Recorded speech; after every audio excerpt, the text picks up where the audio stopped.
Hey guys, what's up? I'm here with a review of an exploitation crime mafia film from 2010, and tonight's movie is Duke Mitchell's Gone with the Pope. Gone with the Pope has a pretty interesting history. The film was originally shot in the mid to late 70s, and it was never completed. When the director Duke Mitchell died in 1981, the film had not been edited together yet, and the only film that he ever made that actually existed was Massacre Mafia Style, which had become somewhat of an underground cult classic in the grindhouse scene. So,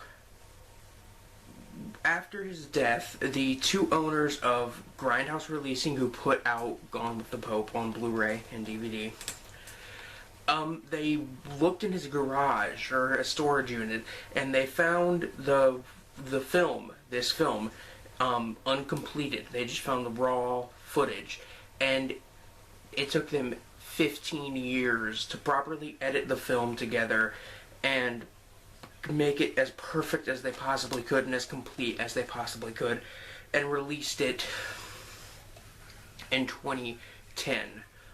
So, yeah.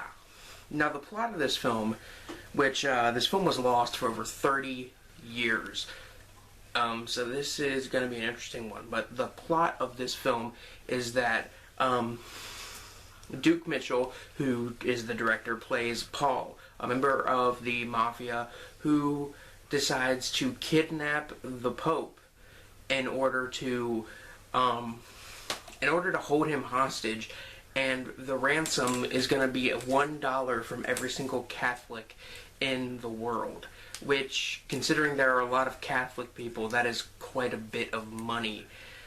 Now, all I want to know is if this film is as good as Massacre Mafia Style, and if it is, and if it should have been found, or if it should have just been left to rot. I'm kind of hoping for it to be good, but the only way I'm going to find out is if I shut up and I sit down and I watch the damn thing. So I'm going to do that right now.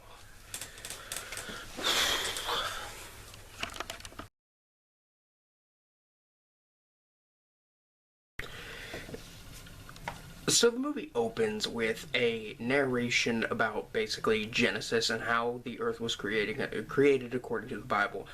And the credits roll. And then this absolutely fantastic line is said, and God said, "Let there be man," and he fucked everything up. That is just too perfect. So then we have some guys in the mob talking about business, and Duke's character is in prison and he's actually getting out that day. And Duke's character, Paul, is, he returns home to his wife, and then we get a kind of romance montage between those two. And Paul goes to Vegas on some business because he has to take out 7 guys. And that's really kind of where I stopped. Now, unlike, Massacre Mafia Style, where the film was, over the top and violent, and the pacing was really fast, and it was just, complete fun from start to finish. I can't say the same for Gone with the Pope, sadly. Gone with the Pope is a really more serious film, and I'm not saying that's a bad thing, because that's definitely a pretty awesome thing. But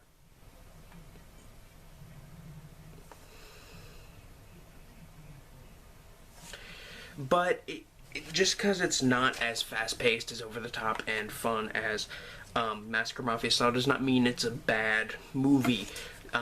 It's definitely not. But I would like to say that the whole plot point about them kidnapping the Pope and holding him for ransom doesn't show up until 30 minutes into the movie, and that plot point only lasts another 30 minutes. And the movie just kinda ends with I don't want to spoil anything, but with something happening.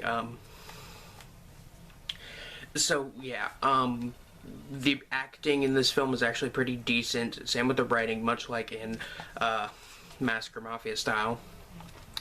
The film is pretty good from a character standpoint. All the characters are likable, and the main character especially is very, very likable. He's a very, although he is a criminal, he is still a very cool guy.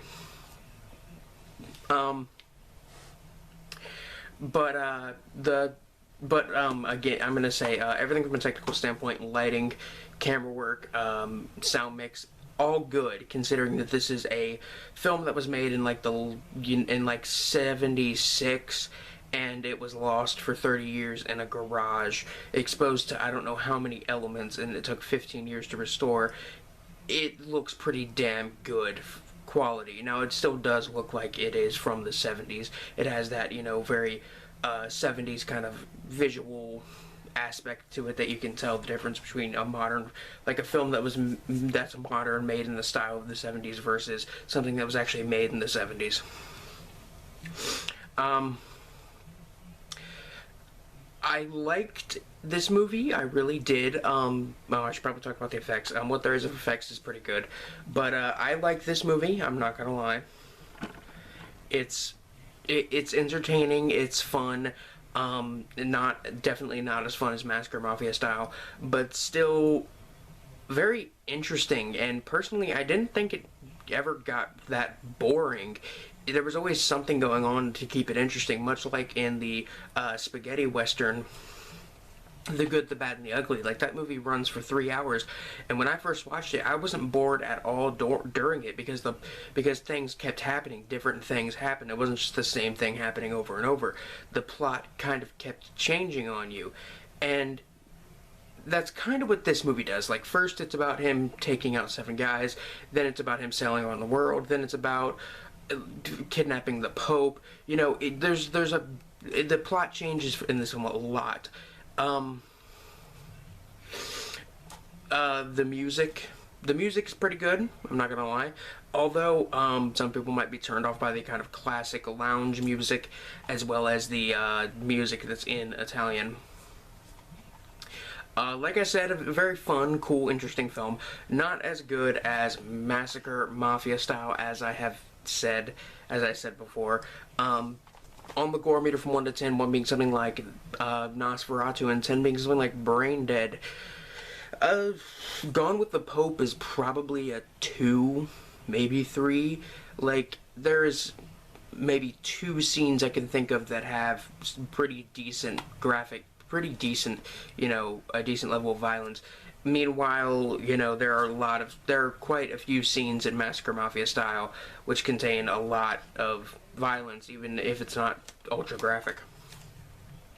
But all in all, I really, really like this movie, and I would recommend it if you saw Massacre Mafia style. Just don't expect the same kind of over-the-top film. Expect something a bit more chilled and, serious. And thanks to, Grindhouse releasing, because they usually put, like mini posters in with their DVDs, like my Cannibal Holocaust mini poster I have over there, or my Pieces mini poster I have right here, and Gone with the Pope came with a mini poster, and I think I might hang that back here somewhere. Sadly, very, very sadly, as far as I can tell, this is as good as it gets for Massacre Mafia style. Other than that, it's a booklet about the film, which, yeah, I guess that's interesting, but I wanted the original poster art, or maybe this new poster art. That's pretty awesome. Same goes for the Grindhouse release of Cat in the Brain. It didn't have a mini poster in it, and I would have loved to have a mini poster of Cat in the Brain. But now I'm just talking about crap like that. Anyway, I'd have to give the film probably 4.5 out of 5. It's really, really worth watching if you're interested in films like these, and this is most definitely going to sit happily on my exploitation film shelf next to Massacre Mafia style, Shinjuku Triad Society, and Ichi the Killer under the mobster exploitation films. But anyway, guys, I'm gonna just, go watch a different movie. I may watch something else. Peace. So anyway, guys, if you liked the video, like my channel, be sure to like this video, favorite it, whatever you want, and maybe subscribe perhaps. I would really, really appreciate that. And check the links in the description below. There are links to things like my Tumblr, Twitter, all that, Facebook. All that is in the description below. Hey there, kids. Do you want to get cool stuff in the mail like this? Or this? Or even this? Well, then subscribe to Horror Block today. Have you ever wanted to do cool cosplays like this? Or even this? Well, now you can. Subscribe to Moonchild Cosplay on YouTube, and you can see all her tutorials on how to do cool stuff like this. Do you want to get cool horror and exploitation film t-shirts like this? Or this? Or this?